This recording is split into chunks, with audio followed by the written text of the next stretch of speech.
Selamat malam saudara-saudara. Marilah kita bersama menyatukan hati dalam doa malam hari ini, Kamis 1 September 2022. Mari kita berdoa. Terima kasih Tuhan untuk hari ini yang boleh Engkau berikan kepada kami. Di penghujung hari ini ada begitu banyak pikiran, perkataan, dan perbuatan yang telah kami lakukan. Kini waktunya untuk kami meneduhkan hati dan pikiran. Waktunya bagi kami untuk berdiam, hingga hanya suara-Mu yang kami dengar. Berkatalah kepada kami ya Tuhan, kami siap untuk mendengarkan. Amin. Bacaan Alkitab malam hari ini dari Filipi pasal 2, ayat 25 hingga ayat 30. Sementara itu kuanggap perlu mengirimkan Epafroditus kepadamu, yaitu saudaraku dan teman sekerja, serta teman seperjuangkanku, yang kamu utus untuk melayani aku dalam keperluanku. Karena ia sangat rindu kepada kamu sekalian, dan susah juga hatinya, sebab kamu mendengar bahwa ia sakit. Memang benar ia sakit dan nyaris mati. Tetapi Allah mengasihani dia, dan bukan hanya dia saja, melainkan aku juga, supaya duka citaku jangan bertambah-tambah. Itulah sebabnya aku lebih cepat mengirimkan dia, supaya apabila kamu melihat dia, kamu dapat bersuka cita pula, dan berkurang duka citaku. Jadi sambutlah dia dalam Tuhan dengan segala sukacita, dan hormatilah orang-orang seperti dia. Sebab oleh karena pekerjaan Kristus, ia nyaris mati, dan ia mempertaruhkan jiwanya untuk memenuhi apa yang masih kurang dalam pelayananmu kepadaku. Saudara-saudara, bacaan kita malam hari ini menceritakan tentang teman sepelayanan Paulus, yaitu Epafroditus, yang begitu memikirkan jemaat di Filipi. Bahkan Paulus katakan bahwa ia sangat rindu dan bersusah hati hingga sakit dan hampir mati. Ia begitu memikirkan jemaat karena ia tahu ada banyak orang yang mencoba mengganggu iman mereka. Di akhir tulisan Paulus tentang Epafroditus dikatakan, sebab oleh karena pekerjaan Kristus ia nyaris mati, dan ia mempertaruhkan jiwanya untuk memenuhi apa yang masih kurang dalam pelayananmu kepadaku. Kata mempertaruhkan jiwa berarti ia tidak tahu dan tidak memikirkan apa yang akan terjadi dengan hidupnya. Ia hanya tahu dan berpikir bahwa pekerjaan Allah harus diutamakan.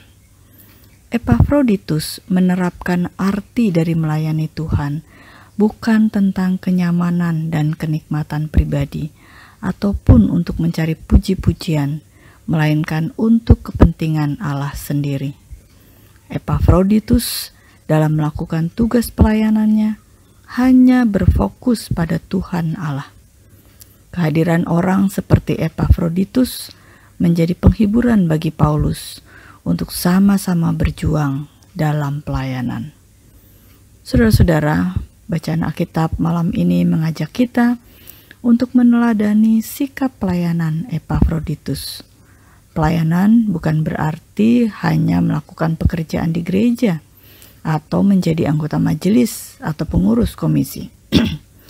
Pelayanan dalam arti luas adalah melakukan pekerjaan yang berdampak untuk sesama. Ketika kita melakukan kebaikan atau menolong sesama, marilah kita berfokus pada kepentingan Tuhan Allah. Marilah kita melayani Tuhan dan sesama dengan sungguh, seperti Epafroditus, karena kita memang dipanggil untuk melayani. Marilah kita matikan ego kita dan berpikir apa yang dapat kita perbuat bagi Tuhan dan sesama melalui pelayanan kita.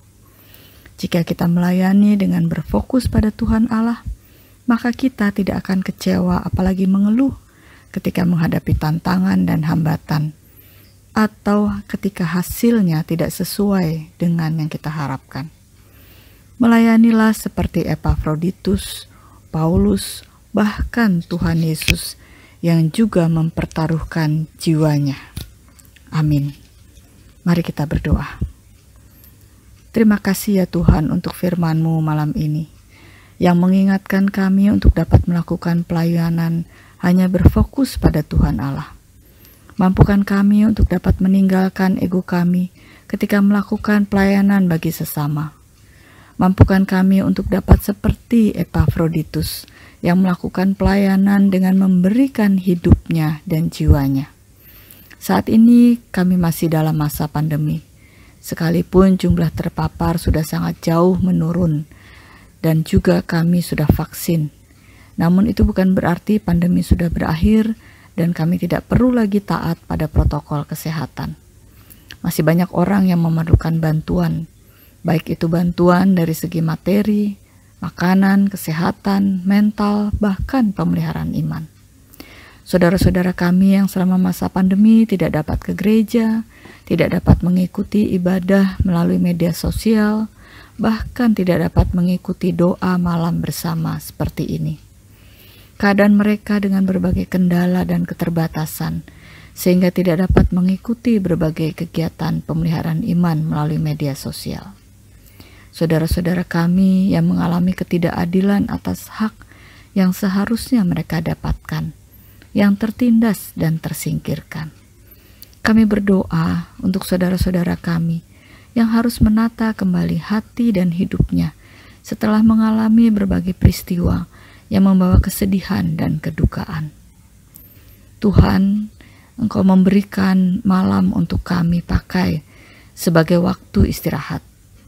Tolonglah kami untuk dapat menggunakan waktu istirahat dengan arif dan esok Engkau boleh bangunkan kami untuk kembali melakukan segala aktivitas kami. Bagi saudara-saudara kami yang harus tetap bekerja di waktu malam, Tuhan berikan kesehatan dan kekuatan, agar mereka dapat menjadi berkat bagi banyak orang yang membutuhkan mereka di waktu malam. Dalam Kristus kami berdoa. Amin. Selamat malam saudara-saudara, selamat beristirahat.